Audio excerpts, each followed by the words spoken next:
गया है, 70 साल बाद उनको नौकरी नहीं मिली है, वे बर्बाद हो चुके हैं। तो ये जो है ना, ये लोग जानते हैं कि झारखंड में कोई भी काला कानून आसानी से बनाया जा सकता है, आसानी से झारखंड के लोगों को बोका बनाया जा सकता है।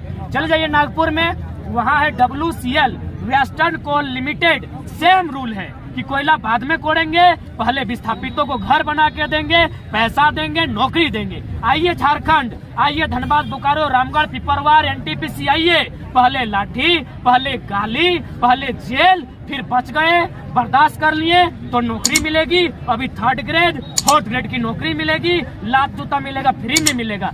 तो इसीलिए मैं कह रहा हूँ, आज जो लोग भाई भाई की बात करते हैं, उनका एक बित्ता जमीन नहीं गया है, उन्हें क्या दर्द पता चलेगा कि हमने क्या खोया है। तो साफ शब्दों में, चाहे नियोजन नीति रहे या डोमिसाइल नीति रहे, वे लोग बहुत चालू लोग हैं, चाहे राजभवन में बैठे लोग हैं या फिर ब्यूरोक्रेसी में बैठे लोग हैं, वो जानते हैं कि झारखंड के लोगों को आसानी से गुलाम बनाया जा सकता है। यहाँ नीति नियम का निर्धारण नहीं होने देना है। अगर नीति नियम का निर्धारण हो जाएगा, अगर CNT पूरी तरह प्रभावी रहेगी, तो फिर क्या होगा, यहाँ आसानी से लूट नहीं हो सकता है। और आसानी से लूट नहीं होगा तो ये झारखंड के IAS दिल्ली में 15 करोड़ का फ्लैट नहीं लेते, 1 रुपए में अपने बीबी के नाम में देवघर में रजिस्ट्री नहीं करते, मैडम पूजा सिंघल 25 करोड़ का अवैध पैसा नहीं जमा करती। यही मेरा सोना झारखंड है, जो आज वर्तमान में लूटखंड बन चुका है। इसीलिए आज जितने भी लोग पढ़े लिखे हैं, जो राज्य को चला रहे हैं, वो मैक्सिमम अन्य राज्यों के लोग हैं। मैं भी कहता हूँ अन्य राज्य के लोग आए, जैसे हमारे लोग IAS IPS बन के जाते हैं, नेट JRF करके जाते हैं, यानी नियम से जाते हैं। लेकिन ये आप दरोगा बनकर आएंगे, यदि आप चपरासी बनकर आएंगे, यदि आप टीचर बन के आएंगे, तो भैया माफ कीजिएगा, हम विरोधी हैं तो विरोधी ही सही। लेकिन आज का जो आंदोलन है, इसका क्या कुछ उद्देश्य रहा? आज के आंदोलन का उद्देश्य छात्र, यानी देश, आज भारत देश कहता है हम चीन का मुकाबला करेंगे, किसके दम पर? छात्र के दम पर। कहता 65% नौजवान है। आप कल्पना कीजिए, अगर 65% नौजवान जो हजारीबाग के हॉस्टल्स में, रांची धनबाद के हॉस्टल्स में अपनी माँ का गहना को गिरवी रख के, पिताजी का खेत गिरवी रख के, बहन और भाई के सपने को गिरवी रख के 5 साल, कोई 10 साल तैयारी करता है, किसी का बाल पक चुका है, किसकी आंख की रोशनी चली गई है, जब उसको वैकेंसी नहीं मिलेगी और आप कहेंगे मुर्गी पालो, सुअर पालो, क्या बीतेगा, उस दर्द को आप समझिए। तो आज का आंदोलन है स्टूडेंट के लिए, क्योंकि सबसे पहले अगर किसी को आपको मजबूत करना है, सबके से पहले अगर इस राज्य में किसी को खुशहाल करना है, तो सबसे पहले स्टूडेंट को करना होगा। स्टूडेंट मुस्कुराएगा, ये राज्य मुस्कुराएगा, ये देश मुस्कुराएगा। इसीलिए आज हम लोग नियोजन, जो पॉलिसी हमारी नियोजन नीति, उसी को लेकर हजारीबाग आए थे। सवाल होगा हजारीबाग ही क्यों?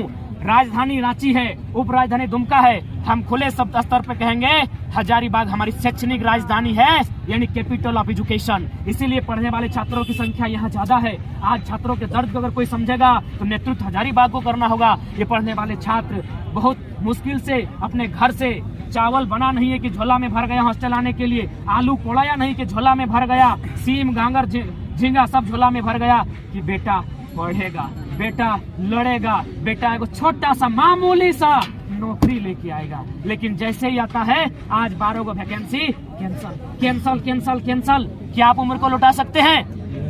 क्या हमारे पक्के बाल को काला मेहंदी से सादा कर सकते हैं, नेचुरली सादा कर सकते हैं? क्या हमारी आंखों की रोशनी लौटा सकते हैं? तो आप ये क्यों बोल रहे हैं उम्र की सीमा बढ़ा देंगे?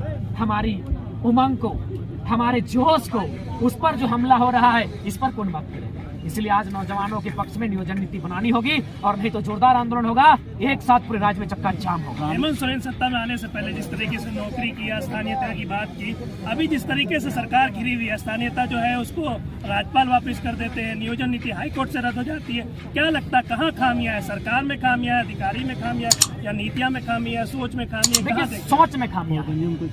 मैं स्टूडेंट हूँ, मैं स्टूडेंट की तरह बात करना पसंद करता हूँ। जो लोग संविधान का हवाला देते हैं, आर्टिकल 14, 15, 16, कभी कभी 19 का हवाला देते हैं, तो उनको 19 कक्षा भी पढ़ना चाहिए। अनुसूचित जनजातीय क्षेत्र में किस प्रकार का प्रतिबंध है। संविधान की अगर आप बात करते हैं तो आपको ये भी जानना होगा, भारतीय संविधान आर्टिकल 171 कहती है विधायक बनने के लिए कम से कम 60 होना चाहिए राज्य में, लेकिन 371 की कुछ धाराएं हैं जो सिक्किम और अरुणाचल प्रदेश को कहती है 30 विधायक से आप काम चला सकते हैं। इसी देश का संविधान अरुणाचल प्रदेश के लिए अलग कानून की बात कहता है, झारखंड बिहार के लिए अलग कानून की बात कहता है। यानी क्यों? जैसा देश वैसा भेष, यानी जैसा राज्य वैसा नीति। तो फिर झारखंड के राज्य के लोग अगर अपने पिछड़ेपन का हवाला देते हुए अपनी आर्थिक उन्नति, अपने जो आज 22 सालों से जो हम लोग रसातल में हैं, अगर अपने पक्ष में नीति मांग रहे हैं तो कोई गलत नहीं है। दूसरी बात, ये हम नहीं, इस देश के CJI chief justice of India M Hidayatullah, उन्होंने तर्क दिया था कि राज्य अगर चाहे तो आर्टिकल 309 का हवाला लेते हुए, आर्टिकल 16(4) का हवाला लेते हुए अपने राज्यवासियों के लिए नियोजन में विशेष प्रावधान कर सकती है और यह उसका अधिकार है, राज्य शक्ति के अंतर्गत आता है। हेमंत सोरेन तो ये बोका बोल रहे हैं कि उनको बोका समझा हम लोग आदिवासियों को, ये बोका किसको बोल रहे हैं? देखिए, पहला बात मुझे लगता है माननीय हेमंत सोरेन सेंटीमेंट का खेल खेल रहे हैं। माननीय मुख्यमंत्री, सबसे पहला बात अपने गिरबान में खुद देखिए, जो भी उनके इर्द गिर्द शागिर्द बैठे लोग हैं, उनका आंदोलन से ना वास्ता है, न इस राज्य की मिट्टी से वास्ता है। चलिए उतनी छोड़िए, विनोद बाबू को तो बुला ही दिए, कम से कम गुरुजी को याद कीजिए और पूछिए गुरुजी जिंदा है। जो लोग उनके इर्द गिर्द शागिर्द बन के बैठे हैं, किसने आंदोलन किया है?